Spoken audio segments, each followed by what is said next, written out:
Hey everybody, and welcome to part 2, or really part 6, of Heavy Debriefings Top Albums of 2022.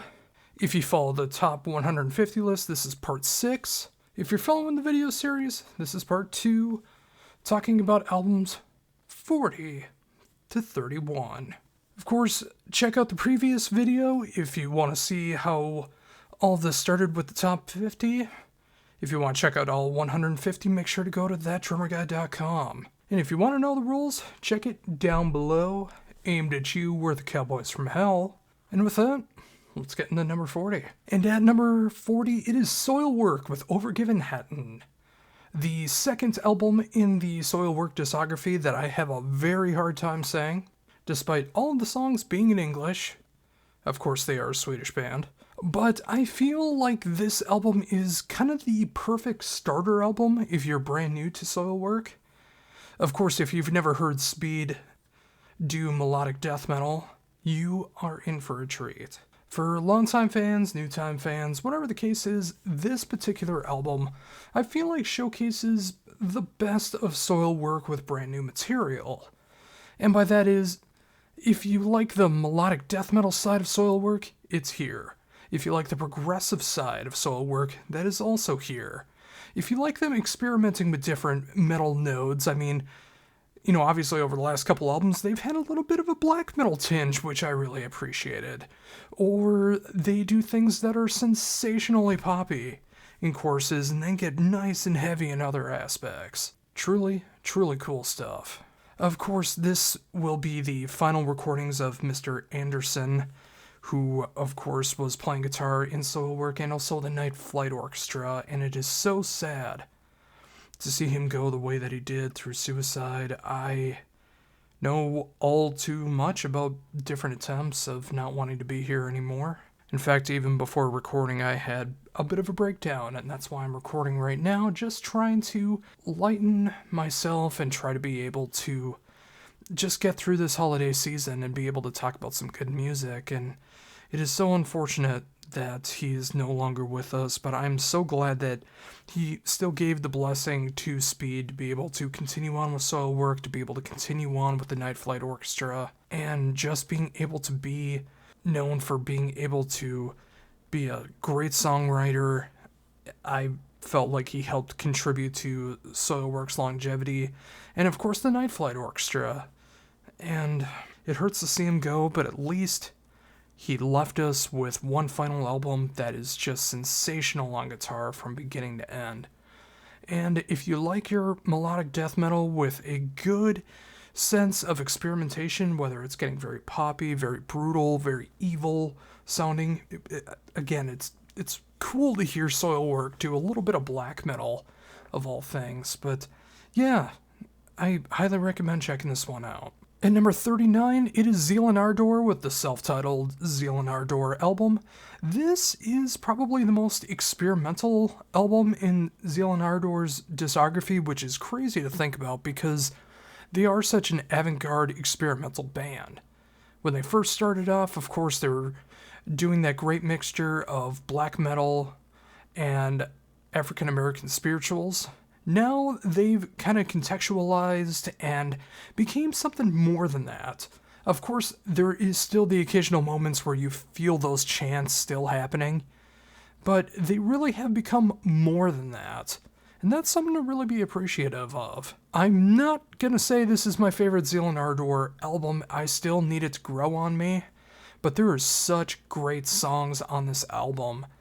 And whether it's getting more into like black gaze, whether it's getting more poppy, whether they're just continuing that Zeal and Ardor tradition, they have really cool stuff going on here, and it is so cool to see that throughout the years they're still being able to experiment and be the band that they want to be, even if that means changing things up conceptually.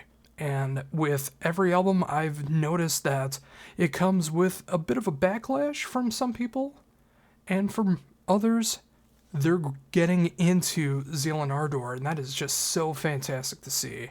Whenever that happens in the latter, I'm happy. So with that, yeah, I think this is A fantastic Zealand Ardor album, the self-titled album, and it's got me excited to see what's next. And following right after that at number 38 is the Antichrist Imperium, with the brand new album Volume 3, Satan in His Original Glory. Now, if you're not familiar with the Antichrist Imperium, it is an offshoot of the band Akakaki and the Berserker, and just like it kind of says on the tin, it's a loving tribute to Satan. All 3 albums are very satanic.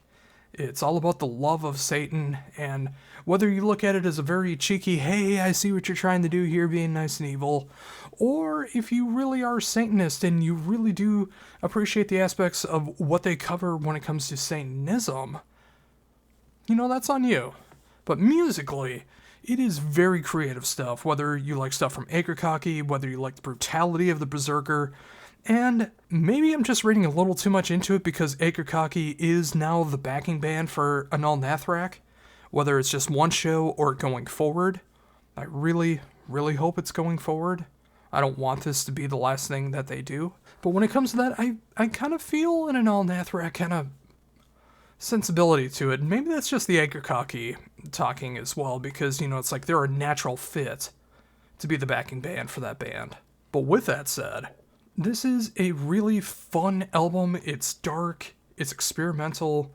The clean vocals you will either love or hate. I love, and I understand why some people wouldn't, but this just has so much to appreciate. And if you appreciate music that can have some great black metal aspects to it, but be experimental and, of course, Satan. Check out Volume 3, Satan in His Original Glory. And even though it's Gorgoroth, I feel it's appropriate. Satan. Coming in at number 47 is potentially it's a choice that some people might have a problem with. I don't. That's why it's on my list. But here at number 37, it is Toehider with one track that is almost 48 minutes long, but I still consider this an album. I have little to no memory of these memories. This song, this album, whatever you want to call it, is the perfect tribute to progressive music, whether it's progressive rock, progressive metal, progressive death metal, experimentation, poppy moments. I mean, you got everything from Queen to Yes to Genesis to Opeth to Dream Theater to even some darker stuff than all of that, and some poppier stuff than all of that. It's just a great loving tribute to that wacky and baffling world of progressive music, and a great conceptual story that I don't want to spoil for you. You'll just have to check it out for yourself. But of course, in Toehider, it is some of the greatest vocal performances you will hear from Mr. Michael Mills, who can pretty much hit any note that you need him to, and he just goes crazy on this album as well, and it's so fantastic to see that. And with that, of course, the fact that he writes all the music himself, he can sing all the music, everything that he needs to do. It's no wonder that Arjun Anthony Lucassen loves Michael Mills so much and wants to have him a part of every single Arjun album going forward. And if you are a prog fan, no matter the style, I highly, highly implore you to check out the brand new release from Toehider. I have little to no memory of these memories. Coming in at number 36 is the band Them, with the brand new album Fear City. Now, if you're not familiar with them, yes, they are very, very much inspired by King Diamond. I mean, that's where the name came from. Them. But they do a different take than you would expect. Rather than making an entire album about one conceptual story, Them tells the story over consecutive albums. And without giving everything away, the lead character in this horror story, KK Foster, wakes up in the 1980s and heads on to Fear City, also known as New York City. And you can definitely hear a lot of 80s influence going on there, whether it's getting more to the heavy metal side, whether it has like some 80s aesthetics to it. I mean, the whole opening track is like a loving tribute to the early 1980s, and it's so cool to see that. But if you like horror metal, if you can appreciate the King Diamond falsettos, which is on display here, but there's more variety going on as well too. But if you just appreciate good heavy metal mixed with horror and a great conceptual story that continues on from album to album, definitely check out them, and check out what might be their best album to date with Fear City. Coming in at number 35 is Borealis with Illusions. While the band had a few years off in between albums, I really think it was for the best because this is the best Borealis album to date. Thanks to magnificent orchestration and arrangements by Vikram Shankar, again, not the last time you'll hear from him on this list, Borealis has put out some of the most compelling, dark, progressive, and power metal that you're going to hear in 2022. The choruses are so catchy, the production is stellar, the vocals are sublime, the musicianship is incredible on this. There is not enough good things that I can say about this album because it is so much fun to listen to despite its dark aesthetic. And it really shows that the dark progressive power metal side is alive and well. This Canadian band deserves all the love and attention they can get, and I really feel they should be one of the biggest bands in their respected genre. And maybe with this album, they'll finally get that love that they deserve. So again, absolutely check out the brand new album from Borealis. Coming in at number 34 is the band Death White with Grey Everlasting. And if you want some more dark music, but you want something that's not so much in the progressive and power metal side like you just heard me talk about with Borealis, and you want it in that gothic doom, that melodic doom, near death metal, near black metal aesthetic, Death White is the band for you. If you can appreciate stuff like Mid-Era Anathema, Catatonia, Woods of Ypres, Opeth, all of those dark bands, you will love Death White. The only thing I would say is kind of a knock on this album is a bit of the production side. It feels a little bit too raw to me, but that also could be my speaker setup. I mean, there's so many things that can go into it, but the songs are perfection. They're so haunting, they're so dark, they're so brooding. Again, the vocals are something that you're either going to love or hate or think are okay. I love them. I think they fit the band perfectly, but I know that's one thing that might strike a nerve with some people. But for me, it fits perfectly. The songs are fantastic, and I feel like Death White only gets better with age. And if you need something dark, you need something that matches the mood of 2022, and if you're feeling as bad as I do right now as I'm recording this, Death White is the perfect soundtrack for those feelings. And to go along with that, at number 33 is the return of Shape of Despair with Return to the Void.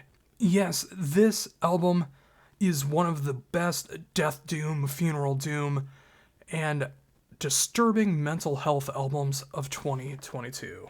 Of course, I say that in the best way possible because I am a mental health sufferer. If you know my backstory, you know what I'm talking about. If you don't, check out the Something Gives series right here on YouTube. But with all of that said, Shape of Despair have written their darkest album to date. It is a great look into depression, suicidal thoughts, and what really feels like after a life of trying to get better, you fall right back into the hell that is depression and mental health illnesses. Return to the Void is such an apt name because it feels like a soundtrack to what mental health struggles feel like. It's dark, it's brooding, it's heavy. It will make you cry if you listen to it in the right way. I know it does for me. And if you like death doom, melodic doom, and funeral doom as much as I do, please check out the brand new album from Shape of Despair. And coming in at number 32 is the return of Agatha Daimon, after over a decade gone, with a brand new album, The Seven, which is their 7th album. And to quote John Goodman on Saturday Night Live when he kept talking about seven people went to go see the movie King Ralph.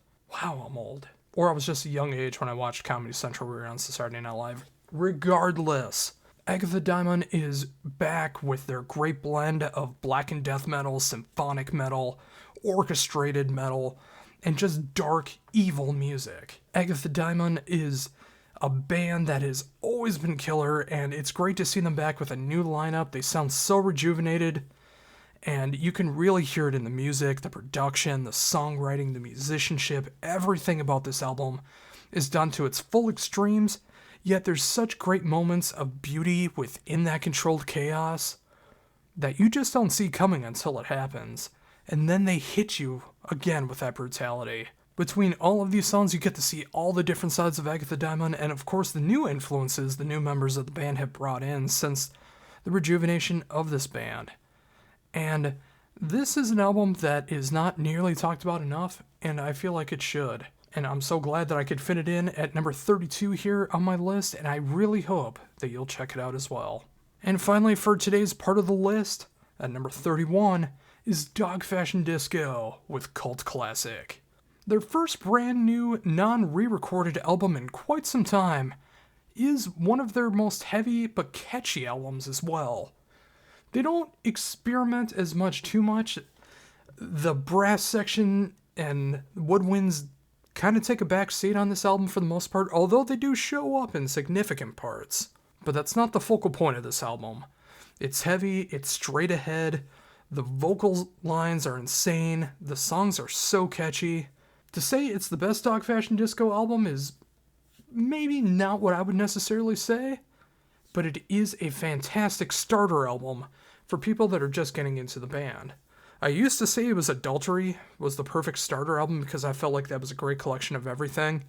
But if you're not really into the experimental and avant-garde side and you want something a little more streamlined, something a little more commercial but still heavy, I feel like Cult Classic is the great album to be able to start that off with.